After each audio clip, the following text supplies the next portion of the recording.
Bueno, la próxima presentación está a cargo de la magíster en Psicología Educacional, Lourdes Moulia.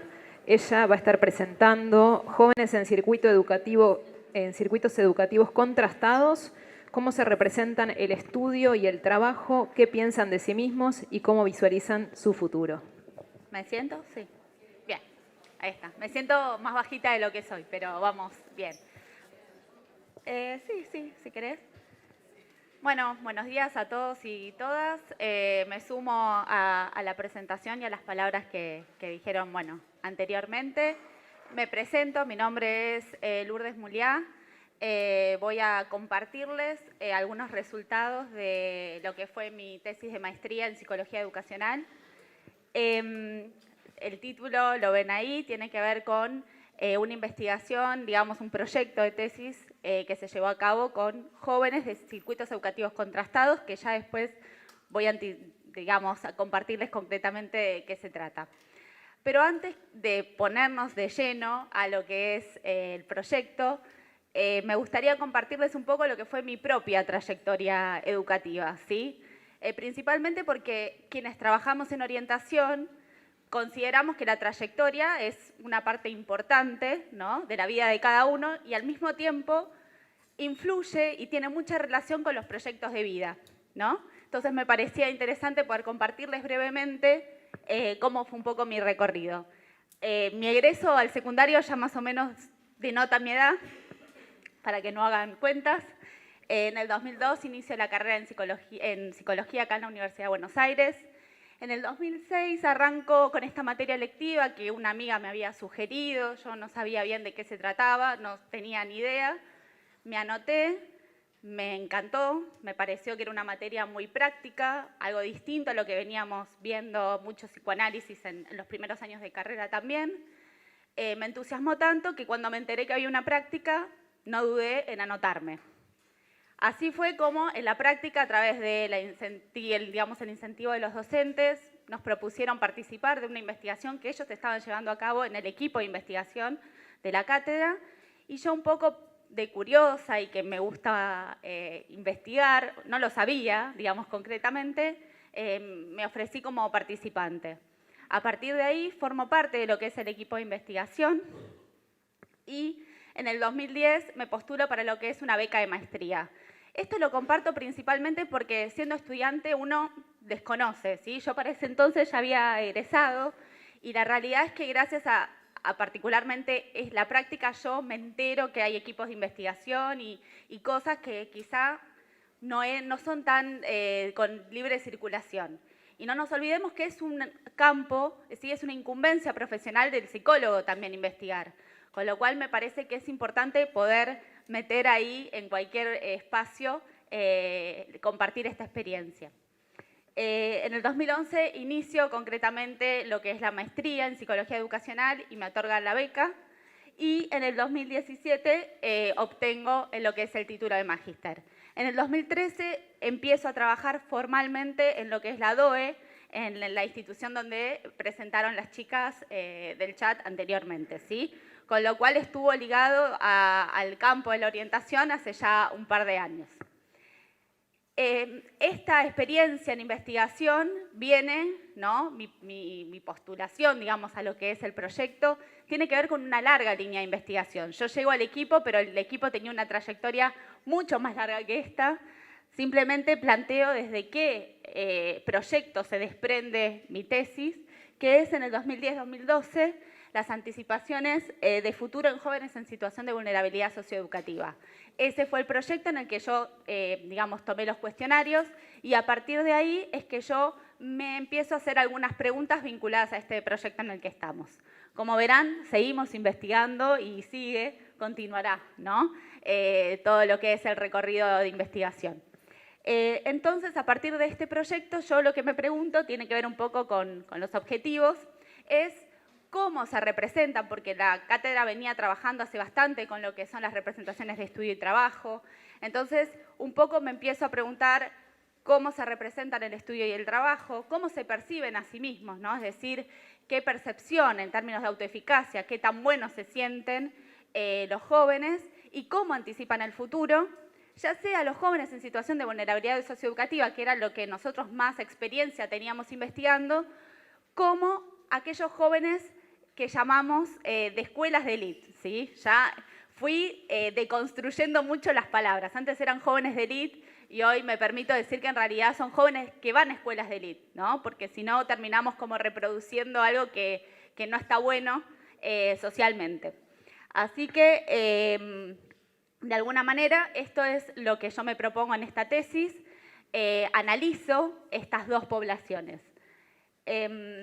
Un poco esto lo voy a hacer muy rápido en términos de lo que es el marco teórico, ¿sí? Utilicé particularmente, o estoy atravesada básicamente por lo que tiene que ver con el tercer paradigma de la orientación, con, digamos, todas las consecuencias y todas las características que tiene la era de la posmodernidad, con lo que implica el mercado laboral, las inserciones laborales en los jóvenes, ¿sí? Así que, digamos, este es un poco el paneo de aquellos autores y los conceptos que yo utilicé a lo largo de mi tesis.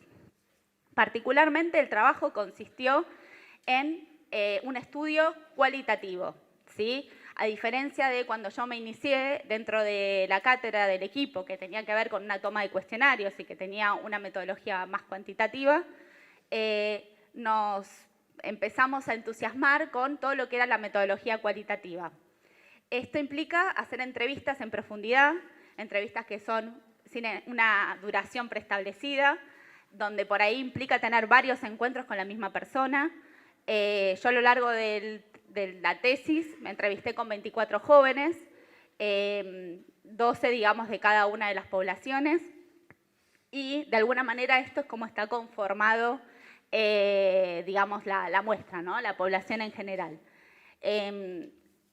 ¿Por qué 24? Podría ser una pregunta, ¿no? En realidad, cuando uno trabaja con metodología cualitativa, hay algo que se llama saturación de datos, que es que cuando uno ya no empieza a encontrar nada novedoso en esto, bueno, considera que hay algo ya del conocimiento que está ahí construido, ¿sí? Así que, bueno, esta fue un poco la metodología que utilicé a lo largo de mi tesis.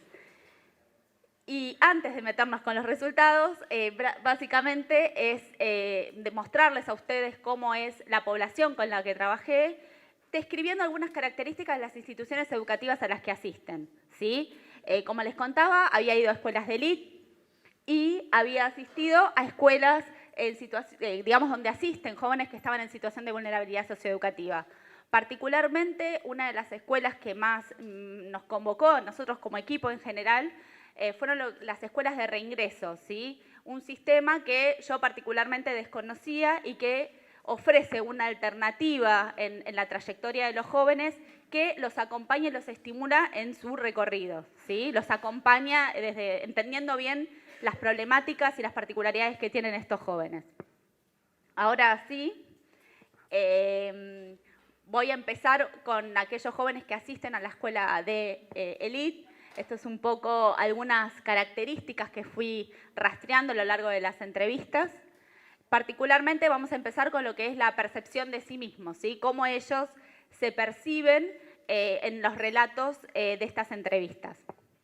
Lo que es importante aclarar es que lo primero que realizo tiene que ver con un estudio de cada población para después poder establecer comparaciones, ¿sí? Poder analizar cada una de estas categorías que yo me planteo y viendo qué es lo que le pasa a cada población en particular y después en relación con la otra.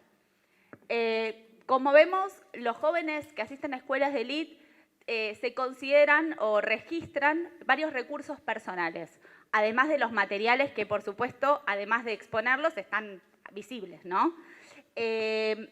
Hay un interés por transmitir cómo es su desempeño escolar principalmente, que suele ser bueno. Cuando defendí mi tesis conté detrás de escena que había pasado en una escuela, cuando un chico quería participar de la toma de entrevistas y la rectora no quería. Y el chico estaba tan entusiasmado que yo le termino haciendo la entrevista. Y cuando salgo, claro, el chico ahí me empieza a contar que no le iba muy bien, que estaba ahí como medio en la joda y qué sé yo. Entonces ahí me pide como casi disculpas la rectora y que me había llevado un chico que no era el perfil que ella quería venderme, ¿no? De alguna manera. Así que, pero en líneas generales, la gran mayoría sí eran estos jóvenes que son responsables, que cumplen con las tareas, que no tienen mayores dificultades. Uno de los extractos, para poner un ejemplo, es, bueno, por ejemplo, tengo habilidad en todo lo que es cosas manuales, sistemas, computación, me encuentro fácil de hacer. Tienen así como una diversidad de distintos campos, ¿no? Ya sea de la música, porque además todo lo que realizan lo realizan casi profesionalmente, con un muy buen profesor, con el que hace deporte lo hace en un muy buen club, entonces eso le genera competencias para el día de mañana también desarrollarse en el mundo profesional de esa manera. Y también en relación a esto hay un elevado nivel de autopercepción, ¿sí? Muchas veces una de las preguntas que deslizaba, si bien no es una entrevista dirigida, tenía que ver con ¿en qué te sentís que sos bueno? Y es una pregunta que a veces incomoda, que nunca hay que ver qué es políticamente correcto decir en eso, pero a lo largo de la entrevista medio que se mostraban pudorosos, no sé, pero a lo largo de la entrevista iban como explicando o detallando cosas en las que realmente sí se sentían buenos, ¿sí? Me cuesta imaginarme porque no pienso no triunfar, ¿no? Esta persona que claramente se ve con un horizonte de éxito, tiene que ver un poco con qué autoconcepto tiene ese joven de sí mismo. Hay muchos, son muchas categorías y 2 poblaciones, así que voy a tratar no sé cómo vamos con el tiempo. En cuanto a las representaciones sociales de estudio, fuimos, digamos, de alguna manera, fui rastreando algunas particularidades, ¿no? En relación al tema del estudio en general. Primero, ni hablar que la mayoría de si vamos un poquito más atrás, todo lo que tiene que ver con sus padres y sus madres tienen una trayectoria educativa que la gran mayoría ha alcanzado el nivel universitario, ¿sí? Ellos, por supuesto que sus trayectorias son lineales, la mayoría atravesado la misma escolaridad desde que van a jardín de infantes, con lo cual sus compañeros son casi sus amigos, primos, hermanos. Muchos, a una de las escuelas a las que asistí fue dentro de un barrio cerrado, con lo cual eso también daba como una especie de cercanía aún mayor. Bueno, ahí hay algunos relatos, ¿no? Yo me anticipo un poco, vengo al colegio desde los 3 años, 2 años y medio, y justamente visualizan un pasaje natural, así como han atravesado la escolaridad, ven de alguna manera que esto se prolonga, digamos, termina la escuela secundaria, que sería un paso más, a los estudios superiores. No hay una pregunta de ver qué hacer, ¿sí? Por lo menos ahora. Después uno escucha, esto fue 2013, ¿sí? Estamos ahí, bueno, me voy a apurar. El estudio como organizador de la vida quiere decir que van a una jornada de 8 horas todos los días, con muchas actividades, y que es un espacio de encuentro entre iguales. La mayoría de la población tiene las mismas características. Pasamos rápidamente al trabajo. También, ¿no? Hay una postergación de estas experiencias laborales, no tienen experiencia y casi que parece ridículo preguntarles si trabajan, porque al tener 8 horas en la escuela, más todas las actividades que ellos cuentan, cuando uno le pregunta si trabaja, que es una pregunta de alguna manera que uno se siente obligado a hacer cuando tiene este telón de fondo en la investigación, cae como medio absurda. Y los motivos para trabajar tienen que ver con alguna cuestión más recreativa, con empezar con tener algún contacto y aprovecharlo para posteriormente estar mejor inserto.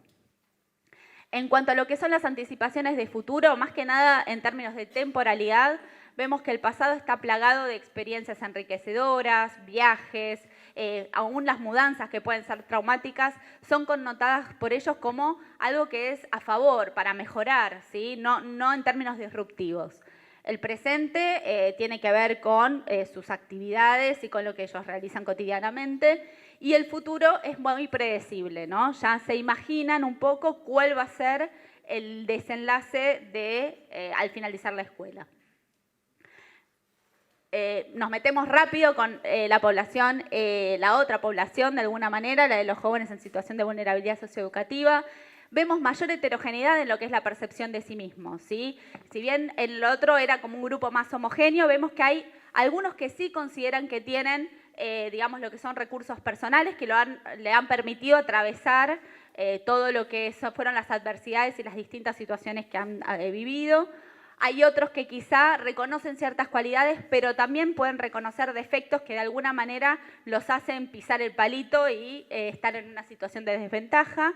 Y hay aquellos otros que quizá lo que plantean es justamente no poder responder a las situaciones que les han tocado y verse, bueno, caer, digamos, y después haber tenido que rescatarse. En cuanto a las representaciones de estudio, las trayectorias son más sinuosas, lo que tiene que ver con repitencias, abandonos, muchas veces han dejado para ocuparse de las familias, son generalmente los primeros en terminar lo que es la escuela secundaria. El peso que tiene el título secundario es no solo personal, sino familiar, ¿no? Hay un peso muy importante por poder terminar este ciclo y que genera mucho esfuerzo, no está nada dado. Pasamos rápido para llegar. En cuanto a las representaciones de trabajo, tienen muchas inserciones, muchas más de los que uno tiene. Muchos se encontraban trabajando en el momento. La particularidad es que todas las inserciones son en condiciones precarias, ¿sí? De hecho, la aspiración a terminar la escuela secundaria tiene que ver puntualmente con poder aspirar a un trabajo mejor, porque entienden que es el piso, digamos, para poder empezar a trabajar de una manera un poco más formal. Y claramente es una fuente de subsistencia, tiene un valor instrumental el trabajo, ¿sí? Lo necesitan no tanto para explorar ni para poder poner en juego sus potencialidades, sino concretamente para poder vivir o aportar en la casa. En cuanto a lo que son las anticipaciones de futuro, también vemos que hacen relación al pasado, pero el pasado tiene que ver con situaciones mucho más conflictivas, turbulentas, esto que hablábamos de la percepción de sí mismo, que han podido afrontar, algunos que no, que todavía dejaron huella, ¿sí? Entonces, hay más relatos que quizá, de hecho, nos ha parecido interesante una línea de investigación vinculada a la violencia porque ha sido algo bastante recurrente. Están en un presente que es un esfuerzo permanente por sostener la estabilidad, digamos, signado más que nada por el esfuerzo. Y este futuro es mucho más a corto plazo, ¿sí? La posibilidad de proyectar en términos de cómo viven este presente tiene que ver un poco con cuestiones más a corto plazo, ¿sí? Brevemente, no sé cómo vengo, ¿ya estamos? Bueno. Había marcado algunas similitudes y diferencias que tienen que ver un poco con cómo han atravesado estos cambios, también cómo conciben las credenciales educativas, que en líneas generales los dos reconocen la importancia que tienen las credenciales educativas en esto. También lo que está vinculado al empleo del tiempo. Las dos poblaciones están con muchas actividades, ¿sí? Algunas están más regladas y tienen que ver con digamos, capacitarse para el futuro. En el otro quizá tiene que ver con suplir algunas tareas domésticas o poder estar entre pares, ya sea en la esquina y demás, para poder escapar de alguna manera de la realidad que les ha tocado. Y las aspiraciones laborales, como dijimos, también tienen diferencias notorias. Finalmente, con lo que quiero terminar, tiene que ver con el rol de nosotros los orientadores, ¿sí? Particularmente, lo que a mí me aportó haber realizado este trabajo tiene que ver un poco con poder describir y empezar a desnaturalizar cuestiones, digamos, de base, ¿no? Injusticias sociales que vivimos y que esto fue en el 2013 y creo yo que al día de hoy la brecha todavía empieza a ser más notoria. Con lo cual es muy importante poder visibilizar esto para poder crear dispositivos y programas que vayan en línea de poder justamente trabajar sobre estas poblaciones y, bueno, tener una sociedad más justa.